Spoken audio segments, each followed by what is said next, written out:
ಯಾರೋ ಟ್ರೈನಲ್ಲಿ ಹಂಗೆ ಹೋಗ್ತಾ ಇದ್ದಂಗೆ ಸಡನ್ನಾಗಿ ಬ್ರೇಕ್ ಹೊಡಿತು. ಬ್ರೇಕ್ ಹೊಡೆದಿದ್ದ ತಕ್ಷಣ ಎಚ್ಚರ ಆಯಿತು. ನೋಡ್ರಿ ಸಮಯ 2:20 ಮಧ್ಯರಾತ್ರಿ. ದೇವರು ಫೈನಲಿ ನಮ್ಮ ಮೋಸ್ಟ್ ಇಂಪಾರ್ಟೆಂಟ್ ಜರ್ನಿ ಕಂಟಿನ್ಯೂ ಆಗ್ತಾ ಇದೆ. ಆವಾಗಲೇ ನಾವು ಟ್ರೈನ್ ಹತ್ತಿದ್ವಲ್ಲ, ಅಲ್ಲಿದ್ವಿ. ಅಲ್ಲಿ ನಾನು ಲೈಟ್ ಆನ್ ಮಾಡೋಕ್ಕಾಗಲಿಲ್ಲ, ಯಾಕಂದರೆ ಅಲ್ಲಿ ಪೊಲೀಸವರು ಸುತ್ತುವರಿತಾ ಇರ್ತಾರೆ.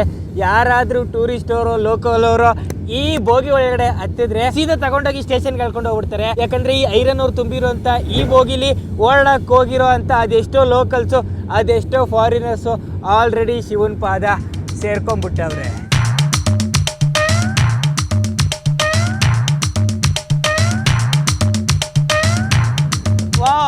ವಾ ಗುರು, ಅದೆಷ್ಟೋ ವರ್ಷಗಳ ಕನಸು ನಾನು ಈ ಟ್ರೈನ್ ಜರ್ನಿ ಮಾಡಬೇಕು ಅಂತ ಇವತ್ತು ನೆನ್ಸಾಗ್ತಾ ಇದೆ ನಿಮ್ಮ ಜೊತೆ.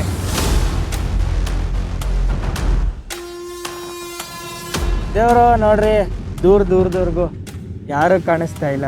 ನೀರವ ಮಗುನ ಆವರಿಸಿದೆ ಟ್ರೈನ್ ಸುತ್ತ. ಅಲ್ಲಿ ಚಂದ್ರ ಬೇರೆ ಕೆಂಪಗಾಗ್ಬಿಟ್ಟವನೆ. ಮಲಗುವಂಥ ವ್ಯವಸ್ಥೆ ಇಲ್ಲ ಆಗಿದೆ. ಸಿಕ್ಕಾಪಟ್ಟೆ ಧೂಳು ಇಲ್ಲಂತೂ. 3 hours later. ದೇವರು ಟ್ರೈನಲ್ಲಿ ಹಂಗೆ ಹೋಗ್ತಾ ಇದ್ದಂಗೆ ಸಡನ್ನಾಗಿ ಬ್ರೇಕ್ ಹೊಡಿತು.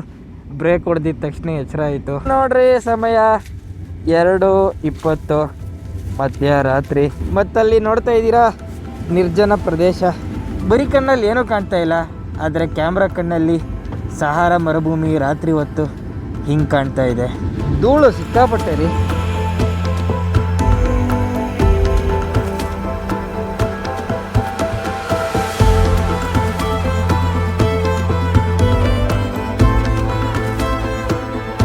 ನಮ್ಮ ಐರನ್ ಓರ್ ಟ್ರೈನಲ್ಲಿ ಬೆಳಕಾಗ್ತಾ ಇದೆ. ಸಹಾರಾ ಡೆಸರ್ಟ್ನ ದರ್ಶನ ಮಾಡ್ಕೊಳ್ರಿ. ಅಲ್ಲಿ ಸೂರ್ಯದೇವ ಇನ್ನೇನು ಉದಯ ಆಗಕ್ಕೆ ಪ್ಲ್ಯಾನ್ ಮಾಡ್ತಾವನೆ.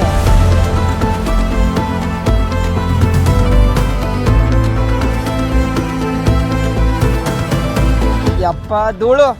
ದೇವರು ಈ ಐರನ್ ಅವರು ಯಾಕೆ ಇಷ್ಟೊಂದು ಪ್ರಮಾಣದಲ್ಲಿ ಹೋಗ್ತಾ ಇದೆ ಅಂತಂದರೆ, ನೀವು ದಿನನಿತ್ಯ ಬಳಸೋ ಅಂಥ ವಸ್ತುಗಳು ಅಂತಂದರೆ ಫೋನ್ ಇರ್ಬೋದು, ಕಾರ್ ಇರ್ಬೋದು, ಫ್ರಿಡ್ಜ್ ಇರ್ಬೋದು, ಫ್ಯಾನ್ ಇರ್ಬೋದು, ನಿಮ್ಮ ಮನೆಯ ಕಂಬಿ ಇರ್ಬೋದು, ಯಾವುದೇ ಕಬ್ಬಿಣದ ವಸ್ತು ಆಗಬೇಕಂದ್ರೆ ಅದು ಏನ್ರಿಂದ ಆಗುತ್ತೆ ಅಂದರೆ ಈ ಐರನ್ ಓರಿಂದನೇ ಆಗುತ್ತದು. ನಾವೆಲ್ಲ ಸಾಮಾನ್ಯವಾಗಿ ಕೇಳಿರ್ತೀವಲ್ಲ, ಆಫ್ರಿಕಾದಿಂದ ಚೈನಾದವರು, ಅಮೆರಿಕದವರು, ಯುರೋಪ್ ಅವರು ಎಲ್ಲ ಆಫ್ರಿಕಾದ ರಿಸೋರ್ಸ್ನ ಕಬಳಿಸ್ತವ್ರೆ ಅಂತ.